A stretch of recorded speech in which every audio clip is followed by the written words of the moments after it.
Continuando aqui sobre a introdução que eu não tinha terminado. Aqui já foi.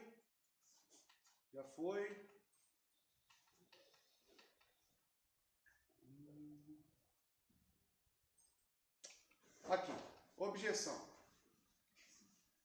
Falando ainda um pouco sobre salvação pelo senhorio de Cristo, né? E quando eu penso nisso, eu tenho que pensar que a vida cristã não é um convite apenas onde preenchemos um cartão de visita, né? Ou um cartão de acesso para os céus, ou repetimos apenas uma oração e a partir disso estamos salvos.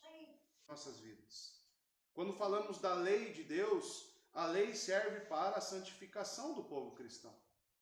Então a salvação pelo senhorio não significa a salvação pela obediência, mas significa primeiramente sermos salvos e estarmos dentro dessa esfera de obediência. O que estamos aqui objetando, segundo o livro do Jeffrey Johnson, é justamente as pessoas que acham que são salvas e não precisam ter nenhum compromisso de obediência para com Deus, para com a sua igreja. Então essa é uma visão falha do que é ser igreja. E ser igreja, irmãos, deve, por implicação, sermos salvos primeiramente e segundamente viver para a glória de Deus. E como eu vivo para a glória de Deus? Através das boas obras. E o que é as boas obras? Obedecer aquilo que Ele ordena na sua palavra. Tá? Então, neste sentido, pode surgir algumas objeções. O argumento contra a salvação pelo senhorio é que ela parece fazer a salvação depender de algo a mais do que a fé em Cristo Jesus. Entende? A pessoa pode falar, então você está querendo falar salvação pelo senhorio, é que a salvação pela obediência, isso seria obras. Pode surgir essa objeção.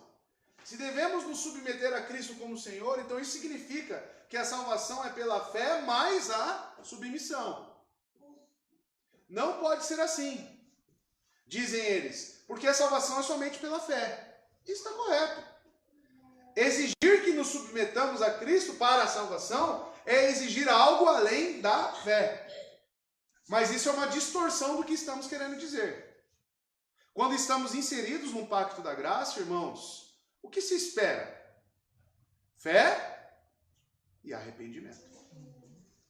Arrependimento para a vida é a conversão a Deus. Ou seja, uma nova vida, uma vida transformada. Então é uma distorção. Não que a obediência e a santificação elas sejam critérios para você ser inserido no pacto da graça. Para vocês serem salvos. Nós sermos salvos. Não. Mas quando estamos neste pacto da graça, quando somos salvos, nós temos uma vida transformada. Fé e crer, e tudo o que é necessário para a salvação, é que creiamos que Jesus existiu e morreu na cruz pelos nossos pecados. A salvação é para ser simples. Então tudo isso aqui faz parte da objeção, tá? Vamos fazer as pessoas confessarem que Jesus é seu Salvador primeiro, e depois podemos trabalhar para fazê-las se submeterem a Ele como Senhor. E assim o raciocínio segue. Então as pessoas, amados, com essa cosmovisão da crença fácil, elas não irão exigir do indivíduo que ele realmente apresente arrependimento. Que ele apresente alguma obra de santificação em sua vida. Essas pessoas falam, não, a priori é qual? É apenas que ele creia em Jesus. Ele crendo, batizamos, inserimos no corpo e depois nós iremos constatar se realmente tem arrependimento e se ele vai se submeter. Aí eu pergunto aos irmãos, isso é uma visão saudável para a igreja? Quais as implicações práticas você acha que vai trazer para a vida orgânica da igreja, no nosso convívio, ter esse tipo de raciocínio? O que os irmãos acham? Não vai ter unidade de pensamento, unidade de fé, porque crer em Cristo é algo muito subjetivo, né? Ah, crer em Cristo, mas e as doutrinas relacionadas a Cristo? Né? E outra coisa, a pessoa que não demonstrar esse fruto de arrependimento inserida no corpo, ela vai começar a trazer muitos problemas para o corpo. E a fé, quantos crentes nominais? O que é ser crente nominal? É justamente você só ter isso aqui, ó. Professar a fé. Um dos pontos que eu creio que vamos tentar entrar hoje, né, a segunda aula, essa aqui faz parte da primeira ainda, tá? Então estamos encerrando, é que a igreja deve preservar pela santidade da igreja. E prezar pela santidade da igreja é admitir membros que sejam salvos. Ah, mas como que a igreja vai ter essa visão? A gente não consegue olhar para o coração. Mas as evidências que as escrituras nos deixam sobre os eleitos, nós devemos ser fiéis a elas. Nós devemos buscar isso primeiro nas nossas vidas e para o zelo com a igreja, devemos. Tá? Porque a igreja de Cristo ela é santa. E por ela ser santa, eu devo prezar por ela, cuidar dela, tá bom? Salvação segue de uma necessidade. Então veja só, a salvação é somente para aqueles que sabem que estão perdidos. Jesus fala que não veio para os santos, veio para os doentes, tá? A maior necessidade do homem é saber que ele tem uma necessidade. Em outras palavras, se não tivermos consciência de que somos pecadores, então, obviamente, não enxergaremos que precisamos de um Salvador. Então veja que não é só crer em Cristo. A salvação segue de uma necessidade. Salvador, olha a palavra, Salvador. No dicionário, o que significa Salvador? O que é Salvador no dicionário, irmãos? O que você entende por Salvador? Né? Você já pensa lá no super-homem, né? Você pensa no quadrinho lá, né? Que vem lá, oh, me ajude. Aí vem o Salvador. Mas o que ele estava precisando? De ajuda, de socorro. Então Salvador está para necessidade e ajuda. Então Cristo é o meu Salvador. Do quê? Você pediu ajuda quanto ao quê para Cristo? Então não é só falar, porque eu posso muito bem ler nas Escrituras, João 3,16, que Deus enviou seu Filho amado ao mundo, e fala, nossa, que lindo, eu concordo, né? Balança a cabeça, então eu creio. Mas ele é o seu Salvador? Segue-se de uma necessidade isso? Em outras palavras, se não tivermos consciência de que somos pecadores, então, obviamente, não enxergaremos que precisamos de um Salvador. E aqui que muitos se perdem. Porque tem uma consciência muito alta, tem uma concepção muito alta do homem. Que o homem não é tão pecador assim. Que a criancinha pequenininha não é tão pecadora assim. Aí você pergunta lá para o Felipe, ele olha para ela como pecadora? A filhinha dele? Mas a carne leva ele a querer não pensar nisso. Mas se ele não tiver olhos espirituais, bíblicos, para enxergar quem a filha dele é, a criação dele vai ser totalmente diferente. Ah, deixa ela é inocente. E a pessoa vai fazendo tudo o que quer. E a hora que vai ver, o pecado está cada vez mais aflorado. Então, os pequenos, amados, só pegando um gancho quanto a isso, a obrigação dos pais é controlar isso nos pequenos. Não deixar essa pecaminosidade aflorar. Ele deve impor limites. Tá? Porque se deixar, meu amigo, vira um monstro. Vira um monstro. A criança vira um monstro. Já viu crianças que mandam na casa? Tá certo isso? Tá certo? O pai e a mãe são os líderes da casa. O filho se submete. As regras aqui são essas. Aquela famosa frase, né? Que a mãe fala pro filho, quando você fizer 18 anos, aí ó, você se vira. Mas fiz 18 anos, mas permaneço morando na casa dos meus pais. As regras são dos pais. Você se submeta. Você, ó, cale a boquinha. Senão, se você não quiser, pega as tuas coisas e vai viver sozinho. Tá? Aí o calo aperta, né, Maurício? Aí o negócio muda, né? Se a salvação é vista principalmente como um bilhete de entrada para o céu, então tudo que é necessário para nós querermos a salvação é um desejo de escapar da chama dos infernos. Então veja, não vem para uma necessidade quanto ao pecado. Muitas pessoas querem Cristo com o desejo de escapar do inferno. Só que isso é um desejo egoísta. Ah, mas isso não é a mesma coisa que... Não é egoísta eu querer escapar dos meus pecados? Não. Por quê, amado? Porque quando você quer escapar do pecado, quando você quer se ver livre das amarras do pecado, é porque você quer viver para a glória de Deus. Porque qual que é o antônimo do pecado? A santidade. Você vive em obediência para Deus. A sua obediência é no Senhor. É tudo feito para Ele, então não é para você. A santidade não é para você. É para glorificar. A oração do Pai Nosso: santificado seja o vosso nome. Cristo não fala para que eu seja santificado. Então essa relação entre o cristão e Deus é para a glória dele. É para isso que fomos feitos, irmãos. Para glorificar a Deus. Agora, uma visão apenas para escapar do inferno e conseguir uma rede, né, no céu, para você ficar lá tranquilo, isso é uma visão egoísta. É uma visão egoísta. Tá? Você não quer viver para a glória de Deus, você quer ver-se livre do inferno, apenas isso. Se não estamos arrependidos de nossos atos de rebeldia, então não queremos ser salvos deles. Estão vendo? Se não estamos arrependidos de nossos atos de rebeldia, então não queremos ser salvos deles. Tá? Levantou a mão? Não. Se não queremos o perdão e a libertação do poder do pecado, e isso é evidenciado por uma vontade de abandonar tudo, até mesmo nossas vidas, então nós não queremos a salvação que Cristo oferece no Evangelho. Isso aqui é muito importante. Aqui que entra a abnegação.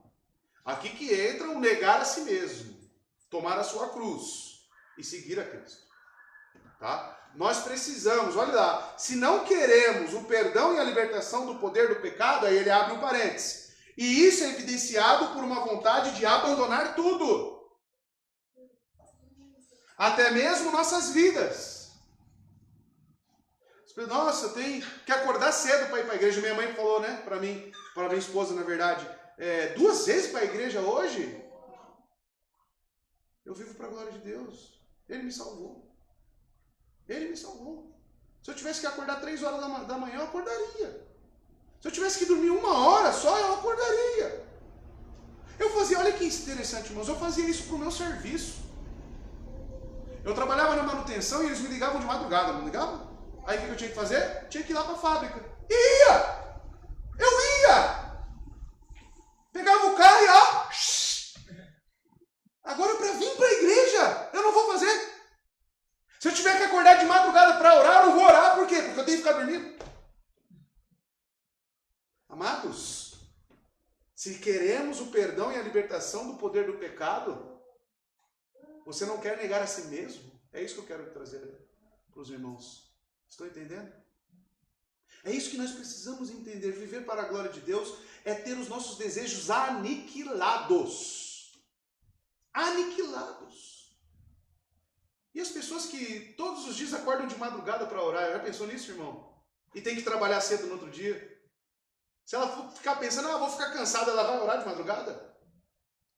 Aí se você crê que Deus pode se sustentar, Moisés ficou 40 dias sem comer no Monte Horebe. 40 dias e 40 noites. Você acha que porque você orar, você vai acordar mais cansado? Nós somos muito egoístas, irmãos. Muito egoístas. Tá? Se queremos realmente viver para a glória de Deus, nós precisamos aniquilar as nossas vontades. Lucas 19:10, porque o Filho do Homem veio buscar e salvar o que se havia perdido. Não quem já está, né, encontrado. Quem acha que está, né? Jesus, porém, ouvindo, disse-lhes: não necessitam de médicos sãos, mas sim os doentes.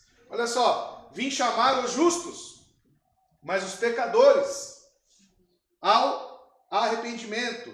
Eu não vim chamar os justos, mas os pecadores ao arrependimento. Tá? Então Cristo deixa muito bem claro para quem que é a salvação. Para quem está perdido. Para quem tem necessidade. Tá? Agora, quem acha que está bem? Aí tem as perguntas, né? O que devemos fazer depois de nos vermos culpados perante Deus? O que devemos fazer quando estamos perturbados e com remorsos por havermos pecado contra Deus? O que devemos fazer quando reconhecemos a nossa necessidade de Cristo e queremos segui-lo? O que devemos fazer se desejamos ser salvos dos nossos pecados? A resposta é simples. Crer no Senhor Jesus Cristo. Crer que Ele morreu no seu lugar. E crer nele significa obedecer a Ele. E Ele diz isso. Aquele que me ama é aquele que me obedece.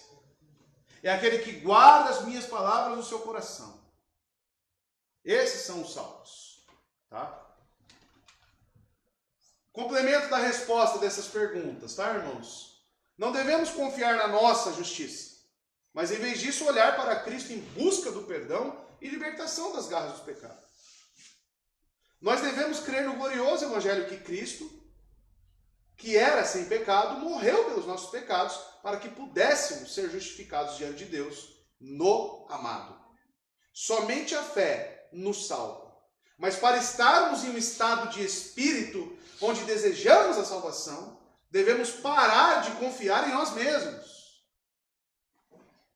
Nós devemos perceber que somos pecadores e somos incapazes de nos justificar diante de Deus pela nossa justiça. Tá?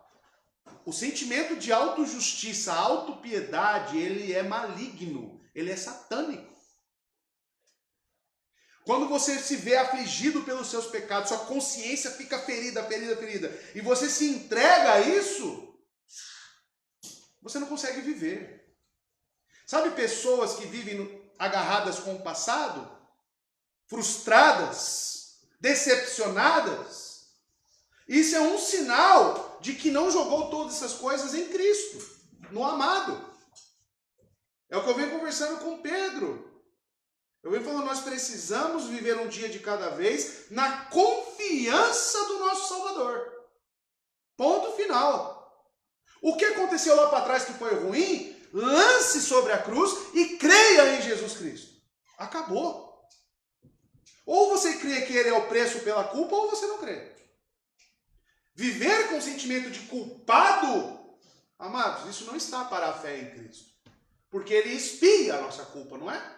Ele expia esse peso sobre nós. Significa que quando você pecar, você vai ficar tranquilo? Não. Você vai sentir tristeza. Você vai se sentir desanimado. Mas é aí que está. Você precisa orar e crer no seu Salvador. Todos os dias. Tá? É isso que nós precisamos aprender a viver. Aí eu me privo, que nem eu falei no arrependimento, na confissão de fé. Eu me privo da ceia. Tá certo se privar da ceia? Ah, mas eu não tenho sido um bom crente. E a cruz serve para quê na sua vida? Para que serve o sacrifício de Cristo na sua vida? Aí você se priva da ceia? Entendem? Então nós não podemos ter esse tipo de pensamento, irmãos. Preocupação da igreja, olha só. Aderir à visão de Deus, do homem e da salvação muda tudo na igreja. Muda ou não muda? Tá vendo por que nós temos um jeito de ser igreja que eu diria que é peculiar e muito difícil de ser encontrado hoje. Mas por que nós vivemos assim? E as pessoas já devem ter falado para você, aquela igreja lá é muito... Vamos, Vitor? Rígida. O que mais que falam para você? Aquele seu pastor é muito... Radical. Né? Não é isso que falam? Já falaram para você isso? Mas não é a questão que ou que a igreja é rígida. A questão é que nós temos uma concepção de salvação correta, que é para aqueles que necessitam da salvação. Nós temos uma concepção do homem correta, somos pecadores e miseráveis, e nós temos uma concepção alta de quem Deus é. E Deus é santo, santo, santo. Então, esses três pilares, irmãos, é o que vai determinar a nossa forma de ser igreja. Não tem como eu falar de eclesiologia sem pensar nisso. Entende? Agora, você vê essas igrejas aí que o nosso irmão mesmo falou, nossa, irmão, eu nunca vi isso na minha vida. Quantos anos você tem, Pedro? Desculpa perguntar. Quantos anos você tem? 42. Já foi bastante igreja, né? Ele nunca viu na vida dele, em 42 anos, igreja que confessa pecados. Que nem a gente faz aqui. Correto, Pedro? Você falou para mim isso. E aí? A Bíblia fala para confessar pecados. Por que não confessa então? Uma concepção alta do homem. Porque se você coloca o homem no seu devido lugar, conforme a Bíblia diz, nós devemos, por obrigação, confessar nossos pecados. Claro, se nós queremos perdão, né? Se nós queremos viver para a glória de Deus. Então tudo vai girar em torno disso. A concepção de Deus, a concepção da salvação e a concepção do homem. Até a forma do culto, né? As pessoas falam assim, eu concordo com a doutrina reformada. Eu já ouvi várias vezes falar isso, inclusive um pastor que é um conhecido meu. Ele falou, mas esse negócio de culto, assim, eles acham que é engessado, né? Que não tem lá o mantra, não tem o louvor lá, que todo mundo, né? Vai pela... Aquele sentimentalismo. Emoção, né? Ele falou, eu acho que é muito rígido, assim, um culto muito engessado, né? Uma das coisas que, só fazendo parênteses para mudar já para o próximo assunto, as pessoas estão tendo um problema, pastores como falam para mim, que as pessoas não sentem nada na ceia. Como assim, pastor? As pessoas querem participar da ceia e sentir algo, se sentirem renovados, e isso deve acontecer realmente. Mas de que forma? Né? Aí elas passam a duvidar da fé que têm. A ceia do Senhor, ela deve sim nos revitalizar, ela deve sim nos trazer uma esperança cada vez mais forte, mas pelo quê? Pela fé que nós temos em Cristo. Mas o que é fé para essas pessoas? Fé é sentir algo. A nossa fé é o quê, irmãos? Nossa fé é racional. A nossa fé está nas Escrituras. Na compreensão. E não necessariamente precisa sentir algo. Mas você pode sentir algo através da compreensão? Pode. Mas as pessoas querem participar do ato e sentir não sei, um fogo. Quer sentir um cosmo, né? Que, não sei o que as pessoas querem. Isso é misticismo, irmãos. Mas na ceia do Senhor nós reafirmamos os nossos votos. Nós reafirmamos que Cristo morreu pelos seus eleitos. E isso não é revitalizador? É como se você estivesse se batizando de novo. É uma confirmação que eu creio no meu Redentor. Que o meu Redentor vive e intercede por mim. E ele morreu por mim. Olha que coisa mais linda do que essa. Mas você precisa entender, compreender o que você está fazendo. Tá? Julgamento da igreja. A igreja não será julgada pelo número de batismos ou pelo tamanho de sua membresia, mas pelo quanto tem sido fiel ao ensinar todo o conselho de Deus. E você acha que isso está só sobre mim?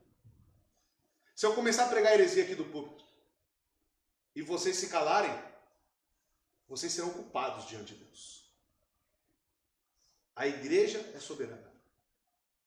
A igreja é quem institui os seus líderes. Então, logo, a igreja tem que estar pronta para julgar. A igreja estará com Cristo para julgar anjos caídos. Para julgar toda a humanidade. E você na igreja não quer julgar. Vocês têm por obrigação de consultar tudo aquilo que eu falo. De analisar. Falar, pastor, você falou isso aqui, mas é isso mesmo? Mas venha com embasamentos, venha com conhecimento, venha com humildade. Mas o seu dever é analisar e zelar pela igreja de Deus. Tá? Então nós não seremos julgados pela quantidade de membros. Nós seremos julgados pela fidelidade do ensinamento das Escrituras. Sim, a igreja precisa ter uma profunda paixão pelas almas perdidas e deve procurar alcançá-las para a glória de Deus. Mas ela precisa lembrar que a melhor coisa que pode fazer pelas almas perdidas é pregar um evangelho sem mistura, que chama os pecadores a se arrependerem de seus pecados e a se reconciliarem com Deus pela fé em Cristo Jesus. Então você vê que uma coisa vai levar a outra, porque ser fiel às Escrituras é se preocupar com as almas.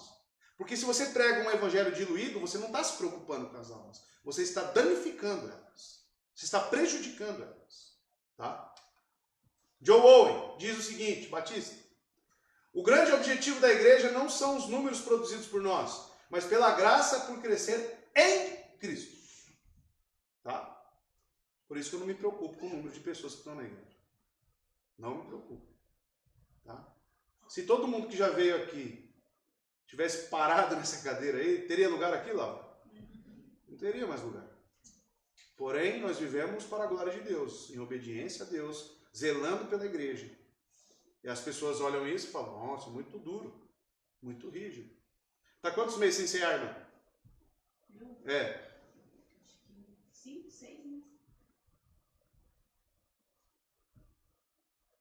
Mas tá aí. Tá aí. Tá? Então, assim, o orgulho das pessoas, elas querem ser servidas, elas não querem se submeter. Mas se eu encontro um lugar onde a palavra está sendo pregada, eu creio que está, o que é mais importante para mim? Se a fidelidade do cristão está para com as escrituras, isso é o que basta. Então, seja o que for que eu tenho que me submeter na igreja, claro que dentro das escrituras, para que eu passe por esse processo para se tornar membro, eu vou me submeter. Por quê? Meu bem maior é ouvir da palavra, é ter um lugar fiel às escrituras, um lugar onde as pessoas têm comunhão. Se eu observei isso na igreja, aí eu vou, por causa que eu não estou participando da ceia, eu não vou ficar. Digo isso aí para aqueles que estão nos assistindo, porque nós temos a ceia aqui restrita. Né? Ceia restrita e membresia fechada. Então é isso, irmãos. Tá? Eu creio, agora André falando, membresia aberta e ceia aberta é uma falta de compromisso com Deus. É uma falta de zelo. Porque qualquer um que entra, participa da ceia, qualquer um que chega, fica um mês, já se torna membro, eu acho que isso é um descuido para com os irmãos e para com a igreja de Cristo. Tá? É um descuido, falta de zelo. Na sua casa não entra qualquer um, pô. Não é assim? É qualquer um que senta na sua mesa lá, almoça com você? Aí na igreja está aberto para todo mundo. E nós queremos o quê? Na expiação limitada. A nossa própria crença é de que o céu está aberto para todos. Está aberto para quem? Para os eleitos. Ponto final. Aí na igreja vai ser como? Para todo mundo? Não, fé e arrependimento. Precisa constatar fé e arrependimento genuíno na sua vida. Fica aí essa crítica. Pode